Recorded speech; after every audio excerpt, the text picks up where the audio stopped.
You ask Tiger to solve. This deals with linear equations with one unknown. The final result is x equals 6. Let's solve it step by step. Group all constants on the right side of the equation. Add 3 to both sides. Simplify the arithmetic.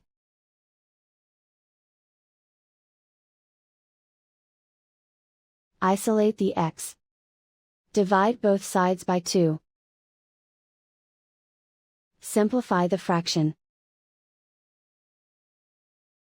Find the greatest common factor of the numerator and denominator. Factor out and cancel the greatest common factor. And so the final result is x equals 6.